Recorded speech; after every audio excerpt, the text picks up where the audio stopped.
Que a graça e a paz do Senhor Jesus Cristo seja com cada um dos irmãos aqui nessa noite. Vamos abrir a palavra de Deus, terceira carta de João. Terceira carta do apóstolo João. Carta curta, nós que estamos expondo aqui. Ficamos muito felizes quando podemos expor um livro inteiro, no domingo retrasado, porque no domingo passado foi o reverendo Gilberto Barbosa que pregou, né? Então antes, pela manhã, nós fizemos a exposição da segunda carta de João, e o tema era como amar assim, como amar desse jeito, como João, que é considerado o apóstolo, o amado, né? Ele mesmo se chama de o amado. Então, como amar, como João via o amor? Um grande desafio para todos nós, claro, mas pelo Espírito Santo a gente pode pensar que é possível. Sim, me perdoem. O diácono Luiz Carlos falou que as crianças, se quiserem, podem sair com ele, ele vai ministrar as crianças, tá? Então, os pais que quiserem deixar as crianças terem essa instrução, a parte aqui tenham a liberdade para conduzir seus filhos. A segunda carta de João, então, falava muito disso, sobre uma forma de amar biblicamente. E lá nós já trabalhamos os textos com a hospitalidade, com a amabilidade, com responsabilidade. Hoje nós vamos trabalhar aqui na terceira carta de João. E o tema muda um pouco, deixa de ser o amor para ser a paz. Então, como conviver em paz? É uma pergunta que a gente faz depois de ler uma carta como essa, e de alguma maneira uma explicação de como viver em paz à luz do texto bíblico. Então vou ler aqui, são apenas 15 versículos só, uma carta bem curtinha mesmo, 15 versículos só, uma carta que nos falará de 3 pessoas. Quem são? Gaio, Diótrefes e também Demétrio. 3 nomes, vocês vão perceber aqui nesses homens as suas ênfases: Gaio, Diótrefes e Demétrio. Eu arriscaria uma pergunta inicial: será que ao final deste texto aqui nós conseguimos nos identificar com algum deles?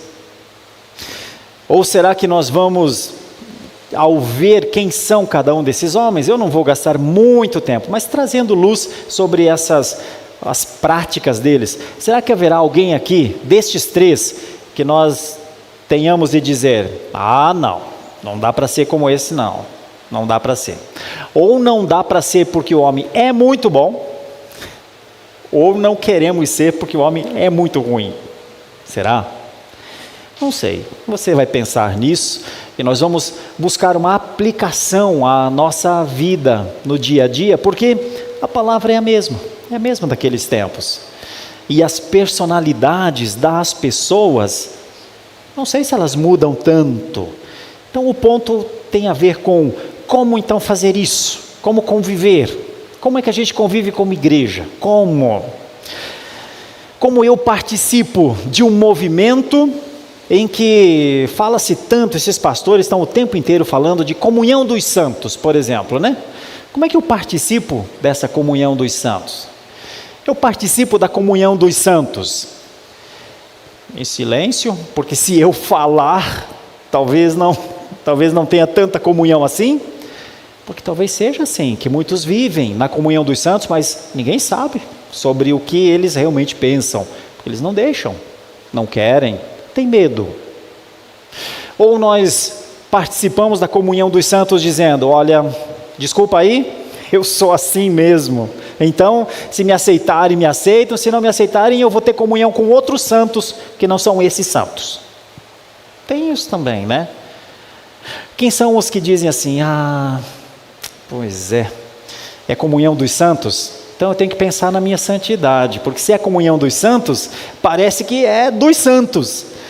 Será que eu sou santo para conviver na comunhão dos santos? São perguntas, nem sempre a gente consegue responder assim: é isso, pastor, é isso aqui. Claro, nem sempre. Mas cartas como esta ajudam um pouco. Que tal ela nos ajudar nessa noite, né? Vamos pensar nisso? Vou ler os versículos e os irmãos pensam comigo então. Como conviver em paz? O presbítero ao amado Gaio, a quem eu amo na verdade.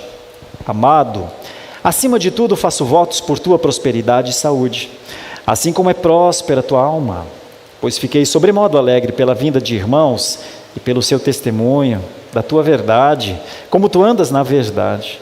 Não tenho maior alegria do que esta, a de ouvir que os meus filhos andam na verdade. Amado, procedes fielmente naquilo que praticas para com os irmãos, e isto fazes mesmo quando são estrangeiros, os quais, perante a igreja, deram testemunho do teu amor.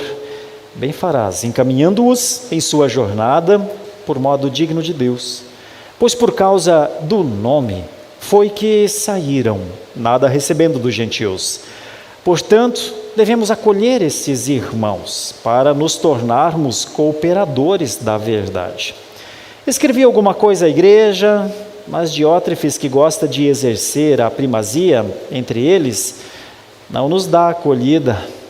Por isso, se eu for aí, far-lhe-ei lembradas as obras que ele pratica, proferindo contra nós palavras maliciosas. E não satisfeito com estas coisas, nem ele mesmo acolhe os irmãos, como impede os que querem recebê-los e os expulsa da igreja. Amado, não imites o que é mal, senão o que é bom. Aquele que pratica o bem procede de Deus. Aquele que pratica o mal jamais viu a Deus. Quanto a Demétrio, todos lhe dão testemunho, até a própria verdade, e nós também damos testemunho. E sabes que o nosso testemunho é verdadeiro.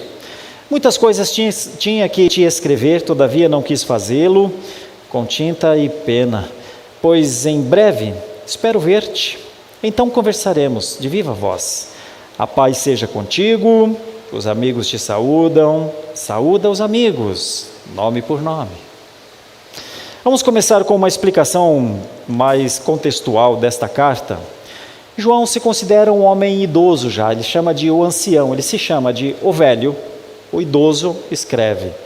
Escreve ao seu amigo amado, particularidade, 4 vezes ele chama o seu amigo de amado, meu amado, amado, ele diz aqui no comecinho, versículo 2, no versículo 5, diz também lá no versículo 11, então essa expressão esse adjetivo que João dá a Gaio é muito importante, porque ele se alegra na prosperidade de Gaio. Então eu vou fazer uma divisão aqui, eu não sei se ela é uma divisão assim perfeita, mas como ênfase eu acho que pode nos ajudar. Esses 3 homens aqui, eu divido esses 3 homens com 3 adjetivos que começam com P, para você não se esquecer, homileticamente, os 3 P's, 3 homens e 3 P's aqui.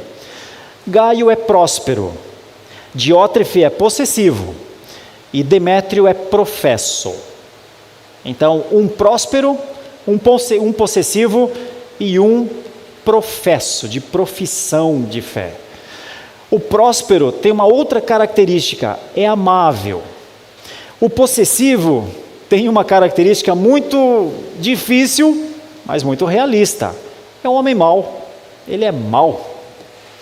E o professo tem uma característica importante também. Ele é uma testemunha. Tudo dá testemunho dele. João dá testemunho dele, a igreja dá testemunho dele, tudo. Então são características. Um é muito amável, o outro tem uma maliciosidade nele. E o outro é uma testemunha, parece que ele é muito confiável. São características de homens, características de pessoas, né? Vamos começar com a primeira? Vamos começar pensando sobre Gaio, as coisas boas de Gaio. E ao longo desse diálogo aqui, dessa exposição dessa palavra, vou lhes contar algumas coisas da caminhada desses 22 anos agora em maio, dia 26 de maio, permitindo Deus, eu completo 22 anos como pastor presbiteriano, cheio de falhas, cheio de lutas, com uma ou outra vitória, várias derrotas, com algumas orações atendidas, muitas não atendidas. Este sou eu, esses 22 anos, alegrias grandes, grandes, grandes, tristezas também, algumas grandes, muito grandes. Talvez algumas das tristezas do ministério, eu terei de conviver com elas até o último dia.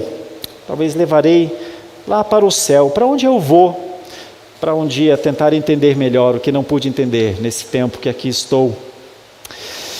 Assim era um pouco de João, talvez. João era um homem de alegrias e de tristezas. Quais eram as alegrias? Algumas das alegrias de João estão personificadas nessa amizade com Gaio. Aliás, eu preciso dizer isso. Nesses 22 anos, entre as minhas maiores alegrias, talvez esteja a convivência com as lideranças das igrejas, com homens e mulheres amáveis, de alma próspera, com homens e mulheres que abriram mão muitas vezes dos seus desejos próprios, das suas razões muitas vezes, para viverem para a igreja, servirem a igreja. Eu lembro de muitos. Melhor nem falar de ninguém, para não cometer injustiça, porque alguns estão aqui, entre nós inclusive. Então essa amizade bonita de João com Gaio, ela é celebrada aqui nessa carta. Como é que João fala então a respeito da prosperidade de Gaio, da amabilidade de Gaio? Vejam os versículos, do versículo 1 a 8, algumas características. Primeiro, Paulo faz votos de que ele, naquilo que está buscando, avance ainda mais. Sabe assim, quando João vê Gaio e diz: você está no caminho certo, meu filho, meu amigo, você está no caminho certo. Então o que a gente faz quando a gente vê alguém andando no caminho certo? A gente diz: acelera nisso, vive isso, intensifica isso, não te desvies, nem para cá, nem para lá. Caminha nessa direção, você está na direção certa, Gaio. É como ele diz aqui: faço votos por tua prosperidade e saúde, o que nos dá a entender que talvez Gaio estivesse com algum problema de saúde. No entanto, não havia nenhum problema de saúde com a alma de Gaio. Está escrito aqui no versículo 2, assim como é próspera a tua alma. Olha a gratidão de João, a alegria de João, quando as pessoas que chegaram até João e falaram de Gaio, disseram, talvez João perguntasse: como está Gaio, o meu amigo? É bem verdade que nós não sabemos qual dos Gaios da Bíblia é o Gaio de João, porque João e Paulo se relacionam com 3 Gaios diferentes. Eu não vou citar todos aqui, até porque isso tem a ver com pesquisas para a gente pensar com quem será que João está falando. Não dá para definir isso. Teve um que era companheiro de Paulo lá atrás, teve outro que perseguiu a Paulo, que pode ter mudado de opinião depois, e pode ser um membro dessa igreja que Diótrefes parece ser um líder. O fato é que era um amigo que, quando alguém dá testemunho de Gaio, quando João pergunta: como está o meu amigo Gaio? E então a pessoa fala: senta aí, João, que eu vou te falar. Gaio é uma bênção. Gaio é uma bênção tão grande que quando qualquer pessoa precisar dele, se alguém tiver necessidade, procura o Gaio.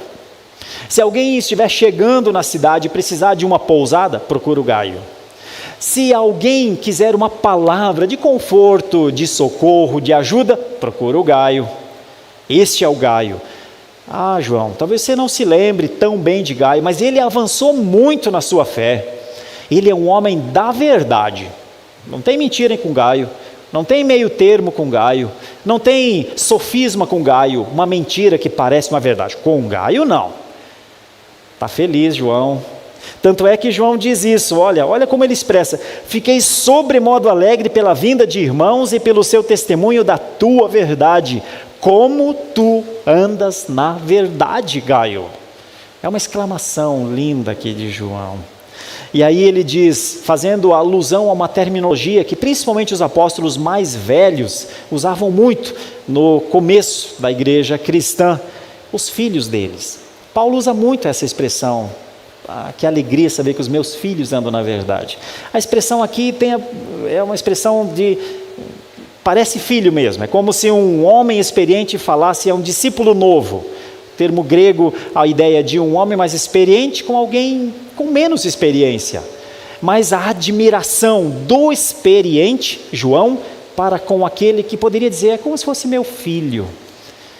Eu tenho algumas histórias muito legais assim na minha vida, porque desde muito cedo, embora eu tenha começado o pastorado muito novo para, então de 30 anos, e então eu acompanho alguns seminaristas vieram de igrejas que eu pastoreei, vários, em torno aí de uns 5 pastores mais ou menos, foram homens que às vezes eram líder do grupo de louvor, era o presidente da UMP, era até da UPA, era o líder da UPA, e hoje já está no ministério.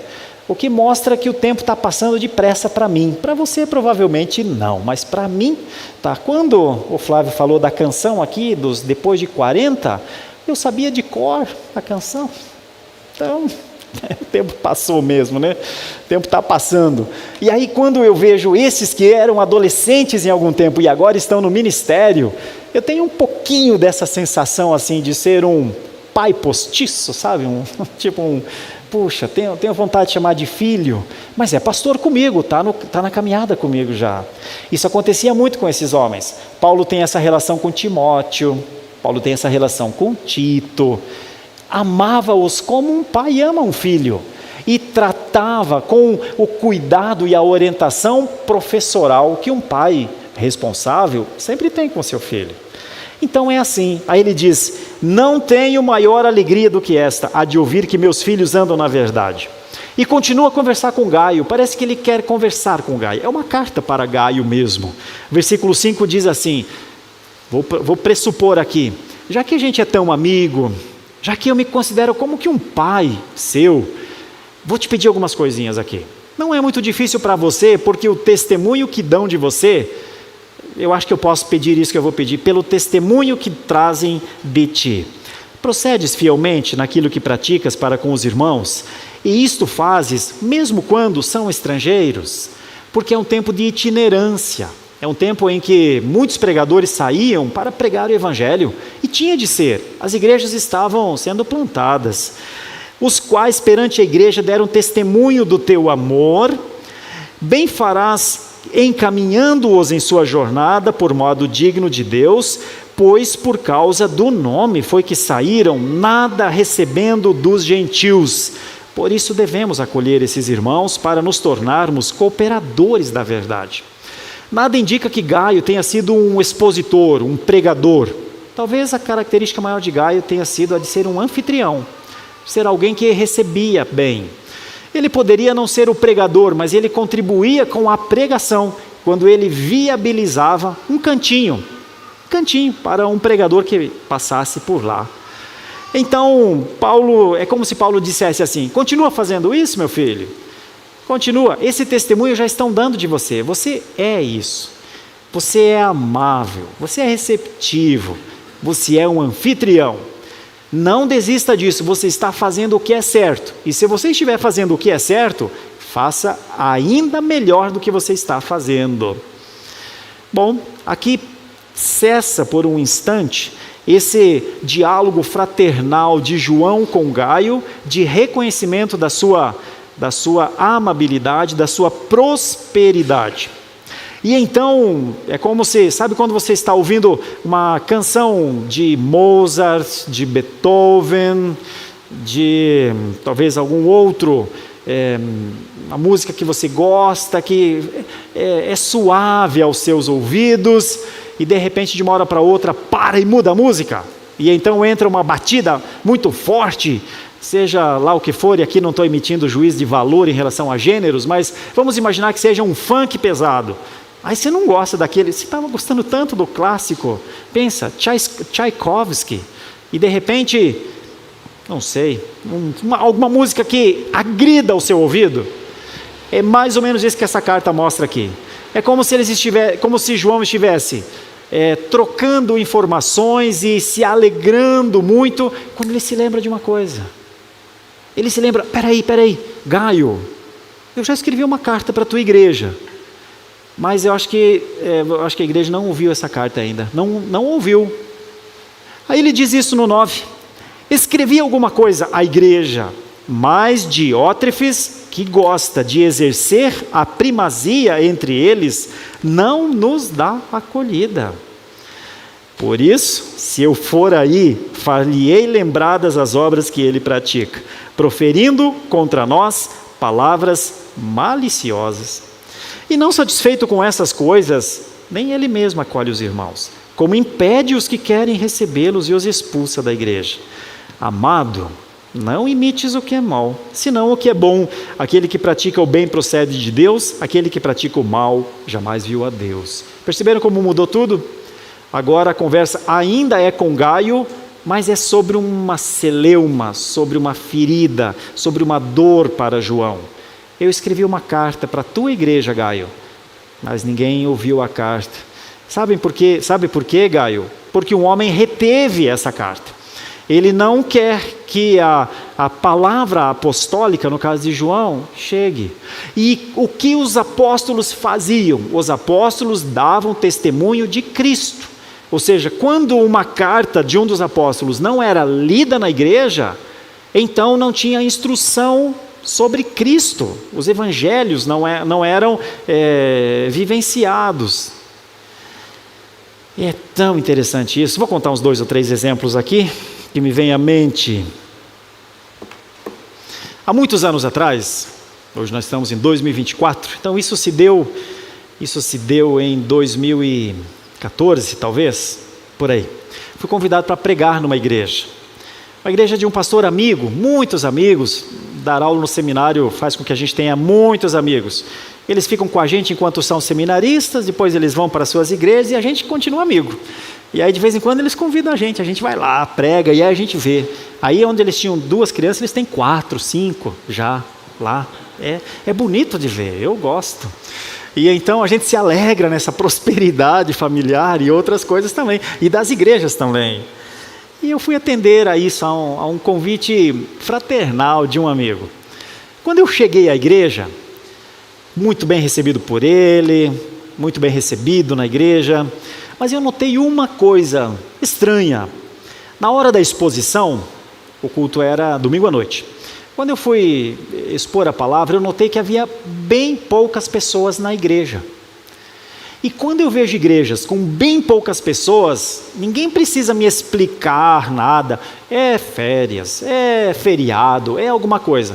Olha, pouca gente na igreja é sinônimo de problema. Porque igrejas foram feitas para que muita gente estivesse na igreja. Porque é bom demais estar na igreja. Porque é comunhão com as pessoas, porque é a leitura da palavra, porque é a instrução de pais para filhos, tudo é bom na igreja. Aí você tem uma igreja, será que era do tamanho dessa? Nós estamos no salão social, é mais ou menos isso. Talvez o tamanho dessa, um pouquinho menor, talvez. Eu notei que havia bem poucas pessoas, como se fosse assim, tipo 50% da capacidade da igreja, e quase todas estavam do lado direito, quase todas. Talvez no lado esquerdo eram 2 colunas, 2 fileiras, de bancos. A da direita tinha metade mais ou menos, e a da esquerda tinha umas 3 ou 4 pessoas. Eu estranhei aquilo. Tudo bem, pregador de fora, não conhece nada da realidade, toquei a vida, feliz da vida, e pregamos a palavra e foi muito legal. Um bolo maravilhoso, depois de leitinho com morango, me lembra até hoje. E como é bom ir para aniversários de igrejas. Mas eu perguntei para o meu amigo, está acontecendo alguma coisa aí? E eu estranhei, aniversário da igreja. E menos da metade talvez, e todo mundo de um lado. Aí ele, um pouco constrangido, falou para mim, é que nós temos uns probleminhas aqui. Claro, tem sempre, Quem não tem? Todas as igrejas têm. Mas qual era o probleminha daquela igreja? Aquela igreja tinha uma luta entre 2 famílias. 2 presbíteros na igreja, acho que eram 3 presbíteros ao todo, mas 2 presbíteros na igreja disputavam uma espécie de primazia, será que podemos dizer assim? E então, para o aniversário específico da igreja, havia uma disputa entre 2 nomes. Eu era um dos nomes, que alguém indicou, vamos chamar Sérgio para pregar no aniversário. E o presbítero queria que fosse outra pessoa. E então, como eram 3 presbíteros, faz votação, muito comum entre nós no conselho, né? Vamos para a votação, vamos ver quem é que vai. Não há de ser que eu venci 2-1. E aí eu cheguei lá, nem sabia que eu tinha vencido, mas cheguei lá, fui o escolhido para pregar. E aí o presbítero que não queria que, no caso, fosse tinha gosto por outra pessoa, e está tudo bem, não tem nenhum problema.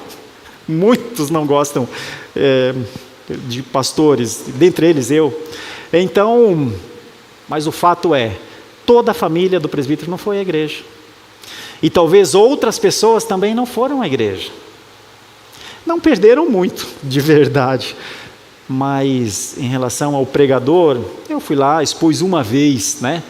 Mas perderam em comunhão, em convivência, em humildade, em gratidão a Deus por mais um aniversário de uma igreja. Você já pensou uma coisa dessa? 2 famílias, 2 líderes, combatendo. Se quando está tudo bem, estamos todos bem, como vai? Tudo bem, tapinha nas costas, bom te ver. Quando divide em alguma situação, não vou na igreja. Não vou na igreja. Você também não vai, que você é meu filho. Você também não vai, que você é meu sobrinho. Você também não vai, que é meu amigo. Já pensou um negócio desse? Isso me atingiu? Em nada. Absolutamente nada.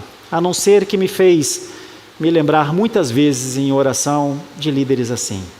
Porque ele não é o único que tenta exercer primazia. Quando alguma coisa não dá certo, então acontecem coisas assim. A igreja perde, na verdade. É muito ruim quando pessoas que ocupam cargos de liderança querem estabelecer a sua vontade. Muito ruim. Igreja é um local de comunhão de ideias, de discussão de ideias. E as ideias precisam ser discutidas sem que os homens pessoalizem as discussões. Opiniões diferentes sempre haverão. Mas o ponto de alguém não ir para a celebração de uma igreja porque não era o pregador que ele queria, me dá dó, para não dizer pena. Será que a igreja precisa de líderes assim? Acho que não. Mas infelizmente eles estão em muitos lugares, né? Vou contar uma outra história também, que tem muito a ver com primazia. Nas minhas férias, de vez em quando eu sempre faço umas viagenzinhas por aí. Em uma delas, eu tive uma surpresa enorme. Eu cheguei a uma igreja, num domingo de manhã, de férias, andando. Cheguei a uma igreja num domingo de manhã, e todo o culto era dirigido pelas crianças. Até a pregação foi por uma criança. E eu estranhei. Pregação é uma coisa muito séria. Como assim? Pregação exige exegese, exige contexto histórico, contexto filosófico, exige preparação. Eu estranhei, tudo era por crianças, tudo. As orações, as canções, tudo era... E a pregação também era por uma criança. Foi colocado um púlpitozinho pequeno, desse aqui, a gente abaixa, fica baixinho, e uma criança de 8, 9 anos pode pregar. Estava linda aquela manhã, porque os pais estavam com as suas câmeras fotográficas em todos os lugares, clique, clique, clique, clique. Como já faz muito tempo, eu acho que não tinha postagens em Instagram, em Facebook e tal, mas ficava para a lembrança de família, né? O dia em que o meu filho de 8 anos pregou na igreja. Tudo isso parece muito bonito. Mas é uma coisa muito estranha. Bom, eu estranho muitas coisas. Como o pastor também era um amigo, perguntei, vem cá, o que faz isso acontecer? O que aconteceu? Aí ele falou para mim, nem te falo, Sérgio, é uma situação interna, estamos numa luta dentro da nossa liderança, e um dos nossos líderes, presbítero da igreja, trouxe essa ideia. E nós até tentamos falar, olha, isso aqui não sei se é uma coisa adequada, né, do ponto de vista da teologia reformada, do protestantismo histórico, da forma como nós entendemos o culto como um serviço a Deus e da preeminência da palavra. Mas era isso ou o homem ir embora da igreja? Era isso ou o homem não... E então nós resolvemos aceitar. Diótrefes que tem ideias, e se não for posto em prática, eles vão embora da igreja. Eu me pergunto se não era melhor deixar ir. Acho até que era, de verdade. Não importa se é pastor, se é presbítero, se é diácono, seja quem for, todas as vezes que você encontrar um possessivo, Vai ser um problema conviver com ele. Já pensou em cargo de liderança? Pois é, então é isso. Como ainda estou no campo das ilustrações, vou contar a história de um outro pastor agora, de um pastor aí qualquer. Ele foi trabalhar em uma igreja. Um homem reformado, formado em uma das escolas reformadas da Igreja Presbiteriana do Brasil.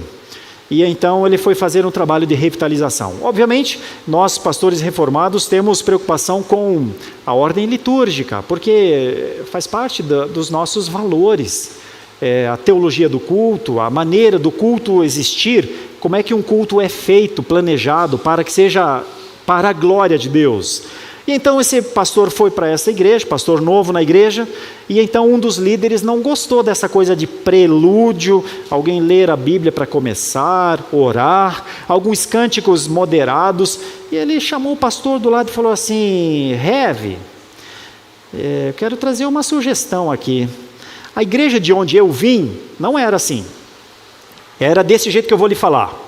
Conforme a gente ia chegando pela porta, de longe, a gente já percebia a guitarra distorcida, a bateria sendo desmanchada pelo baterista, e então, Rev, quando a gente ia chegando, a igreja entrando, arrepiava a gente, e então a gente já entrava no embalo assim, e já ia, sabe, glorificando e dançando, até chegar no nosso banco, mas ninguém ficava parado, porque era um culto verdadeiramente para a glória de Deus. O senhor não gostaria de que a nossa igreja fosse mais assim, do que desse seu jeito aí de prelúdio, de ler a palavra, Como é que você acha que esse pastor reagiu a essa forma? Como é que você reagiria se você fosse o líder dessa igreja? Você percebe? Diótrefes em tantos lugares. Lá no final, depois ou antes do Diótrefe, lá na origem, a possessividade de alguém que não suporta viver com pessoas que pensam de maneira diferente. Diótrefes era isso. Agora veja como João diz, como João qualifica, adjetiva o Diótrefes aqui. Diz que esse homem, tentava exercer a primazia, não dava acolhida, produzia ou expressava palavras maliciosas, e não satisfeito em ser um homem malicioso, não acolhia os irmãos, impedia os que quisessem recebê-los, e ainda expulsava da igreja. Então, o que é que João está denunciando aqui? A relutância em ser hospitaleiro, calúnia para com os líderes, o mau exemplo de um líder, porque parece que ele tinha uma importância. Ele primeiro não deixou a carta ser lida, depois não deixava que ninguém recebesse as pessoas que vinham de fora. E ainda, para piorar, existia um grau de ditadura que expulsava todos os que pensassem diferente dele.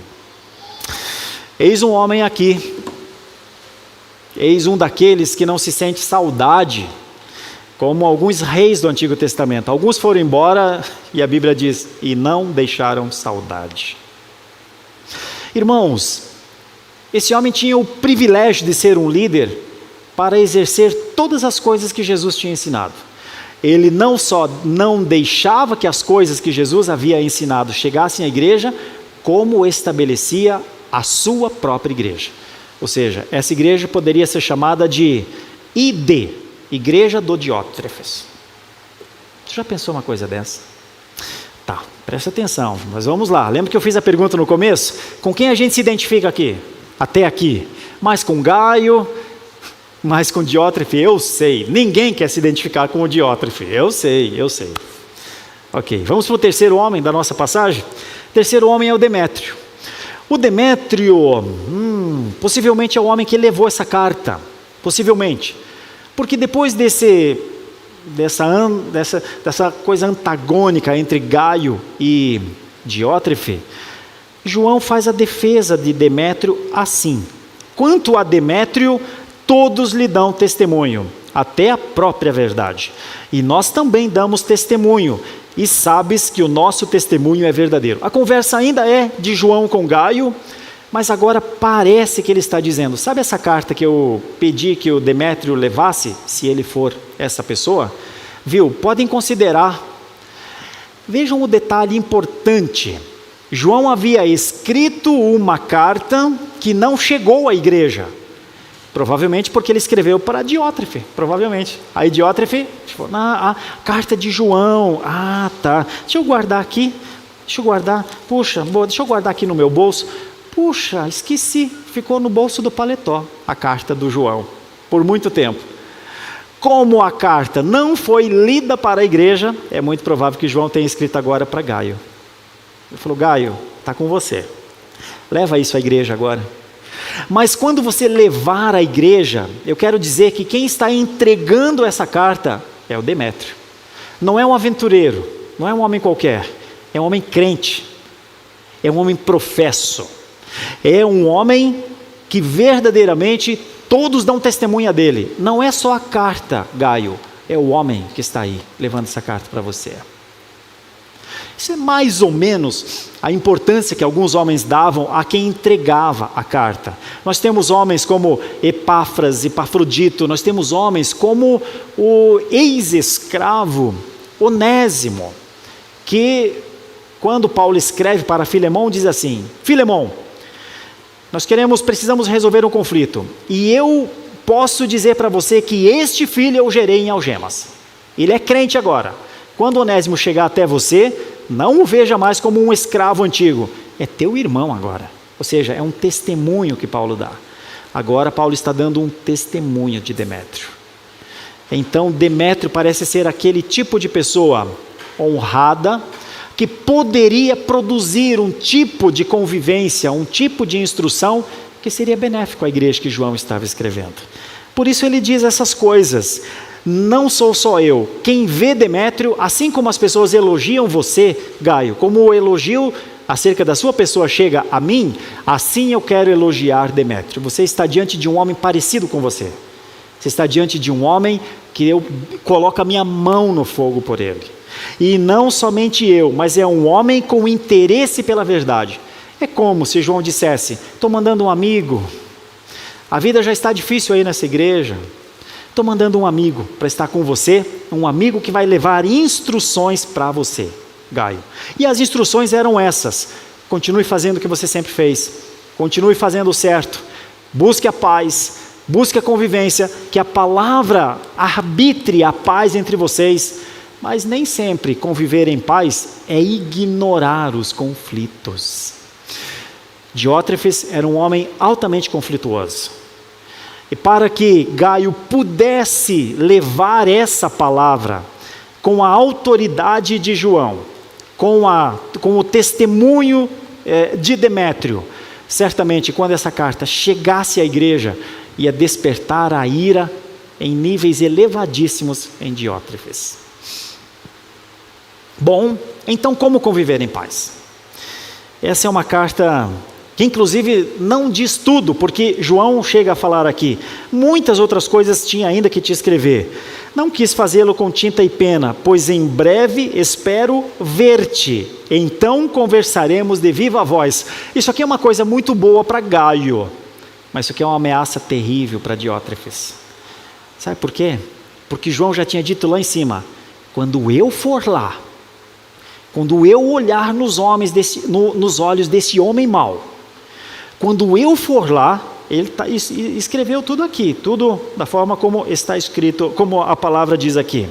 Far-lhe-ei lembradas as obras que ele pratica, proferindo contra nós palavras maliciosas. Irmãos, quero fazer algumas aplicações aqui à nossa igreja, à nossa vida, aqueles que nos acompanham. Graças a Deus que existem muito mais Gaios nas igrejas, né? Mas a existência múltipla de Gaios não ignora os Diótrefes. Talvez a grande preocupação nossa, nos dias atuais, seja a de nós formarmos, de trabalharmos com e formarmos novos líderes, que pensem na glória de Deus antes do que na sua própria glória. E nós somos uma igreja que tem espaço para liderança em várias áreas, tanto para homens quanto para mulheres. Mas essa é uma carta que deixa um pouquinho, ou que traz à tona, ou que evidencia um ditado popular: quer conhecer alguém, dê poder a ele. Quer conhecer alguém, dê poder. Porque antes do poder, Absalão se assentava de frente do palácio do seu pai, o rei Davi, olhava para as pessoas e falava assim para elas: ah, Davi não pode te atender, né? Muito ocupado, né? Mas se eu fosse rei, eu cuidaria da sua causa. E então, isso sendo dito uma vez, 2 vezes, 3 vezes, 10 vezes, 1000 vezes, e Davi sendo realmente um homem pecador como era, não conseguindo atender realmente a todas as demandas do povo, as pessoas se lembraram de de Absalão. Absalão disse que se ele fosse, ele faria um bem enorme. Irmãos, isso é um problema, porque quando Absalão se tornou o rei, ele era pior que o pai. Ele foi pior que o pai. Assim é um perigo quando pessoas apontam uma possibilidade que quando elas forem líderes, elas sejam pessoas piedosas, mas quando elas se tornam as líderes, elas se tornam pessoas, ou evidenciam que na verdade elas são insuportáveis. Diótrefes era um insuportável. Era uma daquelas pessoas que você não queria ter como amigo. Você ia sofrer como amigo. Você ia gastar tempos em oração por um amigo tão ruim como era Diótrefes.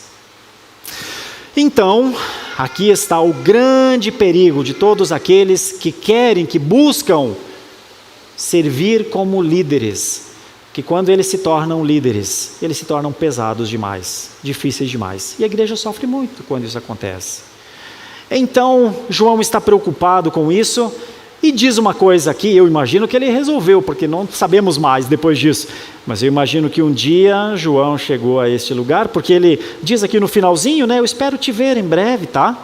Nem quero escrever mais aqui com tinta e pena, porque eu vou falar contigo pessoalmente. A paz seja contigo, todos te saúdam, mas quando eu for aí, vou ter um dedinho de prosa com Diótrefes. Eu imagino a humilhação que esse Diótrefes sofreu quando João chegou lá. Tu já pensou? O apóstolo João que é o apóstolo do amor, o apóstolo João que é o apóstolo talvez que mais saiu assim para fora do campo judaico, usou o seu evangelho todo para trabalhar com gregos, um dos homens mais inteligentes. Nós não vemos isso na língua portuguesa, mas é linda a escrita de João. E eu não estou querendo traçar um oposto aqui, mas vamos dizer, só para você entender, os escritos de Pedro são muito simples, mas eles são os escritos de um pescador.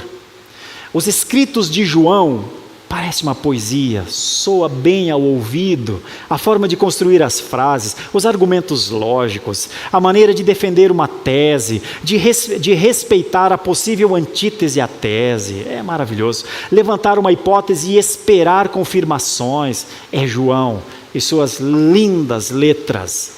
Só que João diz, mas quando eu conversar com o Diótrefes, vou dizer para ele, você é um homem mau, você parecia bom, mas é mau. Você é um líder ruim, você não é um líder bom não. Já pensou? Tu já pensou um líder nos nossos dias, em algum momento ter de ouvir, não vai bem a tua liderança, porque você é presunçoso ou presunçosa. Não vai bem a tua liderança, porque você é possessivo ou possessiva. Não vai bem a tua liderança, porque você não tem ouvido para ouvir o contraditório. Você faz birra quando alguma coisa não vai como você gosta de que seja. Já pensou? Era isso que João estava fazendo. Falou, eu vou falar com ele. Gaio, eu vou falar com ele. Eu sempre acho que um dia a palavra chega a esses corações. Não sei como, mas ela chega. Porque é importante que chegue, para que haja paz na igreja. Porque essas pessoas não trazem os princípios de Cristo. Elas trazem os seus. isso faz muito mal. Como a gente busca esse tipo de paz, a paz que excede o entendimento, a paz cristã, a paz que tem a ver com a reconciliação que nós tivemos, com Cristo sendo o Senhor da igreja, nestes lugares não cabe muito espaço para que líderes ou pessoas sempre tenham a última palavra. Eles sempre, na verdade, trazem instabilidade à igreja. Oremos por isso. Nossas igrejas precisam avançar com lideranças serviçais, piedosas, dispostas a, muitas vezes, não terem suas vontades atendidas para que uma vontade maior seja atendida, para que a evangelização aconteça, o discipulado aconteça, os novos líderes sejam chamados, capacitados, para que as crianças sejam alcançadas, os adolescentes sejam crentes mais cedo do que estão sendo, para que os jovens aprendam mais cedo a constituir família cristã, para que consigam viver num ambiente de paz, para o que eles foram chamados. Que Deus nos ajude, que Deus nos abençoe. É Gaio, é Diótrefe, é Demétrio. Pois é, feche seus olhos, vamos orar ao nosso Deus. Santo e eterno Deus, as instruções de João continuam muito atuais, muito atuais. Ajuda-nos nisso, nesses tempos que muitas vezes não parecem ser aqueles ambientes de paz e harmonia causados pelo sangue derramado na cruz, mas lutas por poder, discussões infindas, para que em última análise alguém saia dizendo: viu como eu sabia, viu como eu tinha razão. E muitas vezes só precisa de um tempo para provar que não havia a razão, havia a presunção, havia o orgulho e a possessividade. Senhor, ajuda-nos nisso, olhar para pessoas como Gaio. A amabilidade de Gaio era o maior valor dele, e certamente as atitudes maldosas de Diótrefes eram a sua pior vergonha. E então chega um Demétrio honrado para trazer um pouco de paz, a palavra de Deus para ser a paz aqui. Senhor, a tua palavra continua aqui para exercer a sua primazia entre nós. É a tua palavra que exerce a primazia na tua igreja. Que ela continue sendo pelo teu Santo Espírito, apesar de nós. Oramos assim em nome de Jesus. Amém. Muito obrigado por nos acompanhar até o final deste vídeo. Para receber mais reflexões e ficar por dentro dos próximos conteúdos, te convidamos a seguir as nossas redes sociais que estão na descrição. Alguns vídeos aparecerão na tela, caso queira continuar nos assistindo. Abraço e até a próxima.